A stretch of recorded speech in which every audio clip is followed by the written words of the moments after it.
खूंखार शेर की कहानियां सुनी थी, जो अपने रास्ते में आने वाले सभी लोगों को डराता था। लेकिन ज़ारा डरी नहीं। उसे विश्वास था कि अपने जहरीले काटने से वह शेर को घुटने टेकने पर मजबूर कर सकती है। एक रात जब चांद आसमान में नीचे लटका हुआ था, ज़ारा ने शेर को एक बाओबाब के पेड़ के नीचे शांति से सोते हुए देखा। अपनी आंखों में एक दुष्ट चमक के साथ वह चुपचाप अपने बेखबर शिकार की ओर मुड़ी, बिना किसी हिचकिचाहट के। ज़ारा ने अपनी सुई जैसी सूंड को शेर के घने अयाल में धंसा दिया और अपना घातक विष छोड़ दिया। शेर चौंक कर उठा, दर्द और भ्रम में दहाड़ने लगा। उसके रोए खड़े हो गए और उसकी सुनहरी आंखें क्रोध से चमक उठी, क्योंकि वह अपनी पीड़ा के स्रोत की तलाश कर रहा था। ज़ारा को पास में मंडराते हुए उसके छोटे से चेहरे पर एक दुर्भावनापूर्ण मुस्कान देखकर शेर क्रोध में दहाड़ने लगा और खुद को भयानक गति से मच्छर की ओर फेंक दिया। ज़ारा को अपनी गलती का एहसास बहुत देर से हुआ। उसने भागने की कोशिश की, लेकिन शेर के शक्तिशाली जबड़े उसके नाजुक शरीर के चारों ओर बंद हो गए। एक भयानक क्रंच के साथ शेर ने ज़ारा को अपने जबड़े में कुचल दिया। उसकी दुष्ट साजिश को उसके इच्छित निष्कर्ष तक पहुंचने से पहले ही समाप्त कर दिया। लेकिन नुकसान पहले ही हो चुका था। ज़ारा के काटने से निकला जहर शेर के खून में घुस गया था, जिससे वह अंदर से जहर हो गया था। पहले तो शेर ने बीमारी के सूक्ष्म लक्षणों को नजरअंदाज किया, हल्की थकान और मंथली को नजरअंदाज किया जो उसे परेशान कर रही थी। लेकिन जैसे जैसे दिन बीतते गए, शेर की हालत बिगड़ती गई और उसे पता चल गया कि मौत क्षितिज पर मंडरा रही है। भारी मन से शेर सवाना के एक सुनसान कोने में चला गया, जहां वह अपनी किस्मत का इंतजार करने के लिए लेट गया। डूबते सूरज के चमकीले रंगों ने आसमान को नारंगी और सुनहरे रंग में रंग दिया, जिससे मरते हुए शेर के शानदार रूप पर एक गर्म चमक छा गई। जैसे ही रात के आसमान में तारे टिमटिमाने लगे, शेर को लगा कि उसकी ताकत कम हो रही है। उसके जहरीले घाव का दर्द उसे लगातार परेशान कर रहा था, जिससे वह पागलपन की कगार पर पहुंच गया। घातक विष के प्रभावों से लड़ने के अपने बहादुर प्रयासों के बावजूद शेर जानता था कि उसका समय खत्म हो रहा है, और इसलिए जैसे ही भोर की पहली किरण क्षितिज पर छाई, शेर ने आखिरी बार अपनी आंखें बंद कर ली। उसका शाही रूप आखिरकार उस क्रूर भाग्य के आगे झुक गया जो उस पर टूट पड़ा था।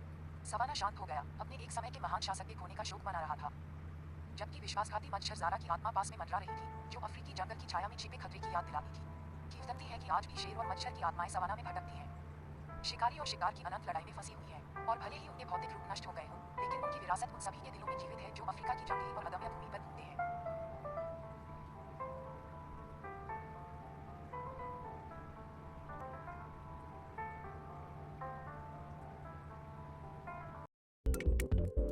भरे जंगल के बीच में एक शक्तिशाली और राजसी शेर रहता था। शेर जंगल का निर्विवाद राजा था। उससे जंगल की सीमाओं में रहने वाले सभी जानवर डरते और उसका सम्मान करते थे। उसकी दहाड़ मीलों तक सुनी जा सकती थी, जो सबसे बहादुर प्राणियों के दिलों में भी डर पैदा कर देती थी। लेकिन एक दिन सभी जानवरों को आश्चर्य और निराशा हुई। शेर बिना किसी निशान के गायब हो गया। दिन हफ्तों में बदल गए और हफ्ते महीनों में बदल गए। फिर भी जंगल में कहीं भी शेर का कोई निशान नहीं था। जानवर बेचैन और बेचैन होने लगे, क्योंकि वे जंगल के भीतर व्यवस्था और संतुलन बनाए रखने के लिए लंबे समय से शेर की उपस्थिति पर निर्भर थे। शेर के बिना उन्हें नियंत्रित करने के लिए बड़े और अधिक शक्तिशाली जानवरों ने स्थिति का फायदा उठाना शुरू कर दिया। वे जंगल में स्वतंत्र रूप से घूमते थे, छोटे और कमजोर प्राणियों पर अपना प्रभुत्व जताते थे। हिरण, खरगोश, गिलहरी सभी इन नए राजाओं की दया पर थे जो लोहे के पंजे से शासन करते थे। इन नए शासकों में सबसे क्रूर एक चालाक और दुष्ट हाथी था जो खुद को शेर के सिंहासन का असली उत्तराधिकारी मानता था। वह अराजकता और भय का आनंद लेता था जिसे वह अन्य जानवरों के दिलों में पैदा करने में सक्षम था। अपनी शक्ति और क्रूरता का उपयोग करके सत्ता पर अपनी पकड़ बनाए रखता था। जैसे जैसे दिन बीतते गए, जंगल भय और खौफ का स्थान बन गया। एक बार सामंजस्यपूर्ण और शांतिपूर्ण समुदाय अब संघर्ष और संघर्ष से बिखर गया। छोटे जानवर बड़े शिकारियों द्वारा हमला किए जाने और खाए जाने के डर में रहते थे, जो उन्हें शिकार और भस्म किए जाने वाले शिकार से ज्यादा कुछ नहीं समझते थे। लेकिन अराजकता और उथल-पुथल के बीच एक छोटा और विनम्र प्राणी था जिसने नए राजाओं के अत्याचार के आगे झुकने से इनकार कर दिया। एक बुद्धिमान बूढ़ा मुर्गा जो अपनी तीव्र बुद्धि और तेज बुद्धि के लिए जाना जाता था। उसने शक्ति और ताकत के उस मुखौटे को देखा जो बड़े जानवरों ने खुद के लिए बनाया था। वह जानता था कि सच्ची ताकत शारीरिक आकार या क्रूर बल से नहीं, बल्कि बुद्धि, साहस और करुणा से आती है। और इसलिए उसने छोटे जानवरों को एकजुट करने और उनके उत्पीड़कों के खिलाफ विद्रोह में उनका नेतृत्व करने का बीड़ा उठाया। बुद्धिमान बूढ़े मुर्गे के मार्गदर्शन में छोटे जानवरों ने एक साथ मिलकर बड़े शिकारियों को मात देने और जंगल में संतुलन और सद्भाव बहाल करने के लिए एक चतुर योजना बनाई। उन्होंने अपने बड़े दुश्मनों को मात देने, उनके हमलों से बचने और उन पर पलटवार करने के लिए अपनी चपलता, चालाकी और संसाधनशीलता का इस्तेमाल किया।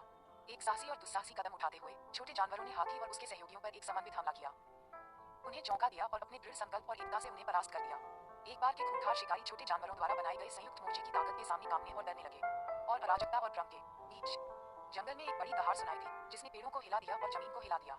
ये लंबे समय से खोए हुए शेर की दहाड़ थी, जो जंगल के राजा के रूप में अपना सही स्थान पुनः प्राप्त करने के लिए वापस आ गया था। शेर की राजसी उपस्थिति ने उसे देखने वाले सभी लोगों के दिलों में भय पैदा कर दिया, जिसमें बाघ भी शामिल था जिसने उसके सिंहासन को हड़पने का साहस किया था। अपने शक्तिशाली पंजे के एक ही वार से शेर ने उस अत्याचार और उत्पीड़न को समाप्त कर दिया जिसने उसकी अनुपस्थिति में जंगल को जकड़ रखा था, और एक बार फिर शांति और व्यवस्था बहाल कर दी। उस दिन से जंगल के जानवर सद्भाव और एकता में रहते थे, ये जानते हुए कि सच्ची ताकत और शक्ति किसी के पंजे या नुकीले दांतों के आकार से नहीं, बल्कि उनके दिलों में बसे साहस और करुणा से आती है। और शेर जंगल के असली राजा के रूप में राज करता था, ये सुनिश्चित करते हुए कि जंगल को अपना घर कहने वाले सभी लोगों के लिए न्याय और निष्पक्षता कायम रहे।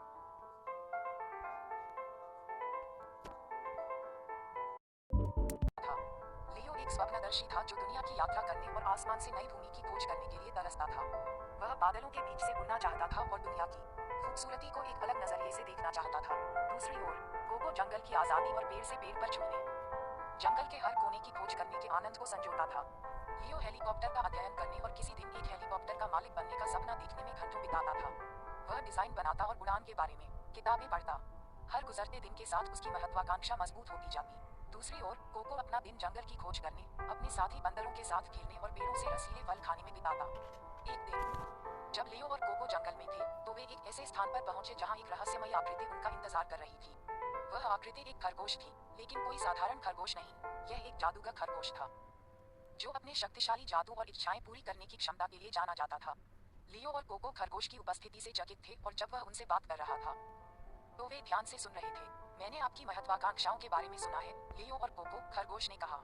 मैं आपकी इच्छाओं को पूरा कर सकता हूँ, लेकिन आपको उन्हें बुद्धिमानी से उपयोग करने का वादा करना होगा। लियो की आंखें उत्साह से चमक उठी और उसने खरगोश को हेलीकॉप्टर में उड़ने के अपने सपने के बारे में उत्सुकता से बताया। दूसरी ओर कोको जंगल के प्रति अपने प्यार और बिना किसी प्रतिबंध के स्वतंत्र रूप से घूमने की अपनी इच्छा के बारे में उत्साहित होकर बातें कर रहा था। जादूगर खरगोश मुस्कुराया और हवा में अपना पंजा लहराते हुए सिर हिलाया। अचानक लियो के सामने एक शानदार हेलीकॉप्टर दिखाई दिया जो सूरज की रोशनी में चमक रहा था। लियो की आंखें अविश्वास से चौड़ी हो गईं क्योंकि उसे एहसास हुआ कि उसका सपना सच हो गया था।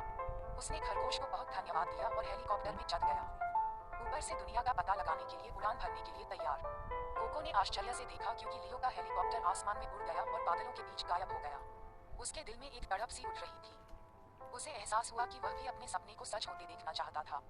जादूगर खरगोश ने कोको की ओर मुड़कर पूछा, तुम्हारी सबसे गहरी इच्छा क्या है, छोटे बंदर?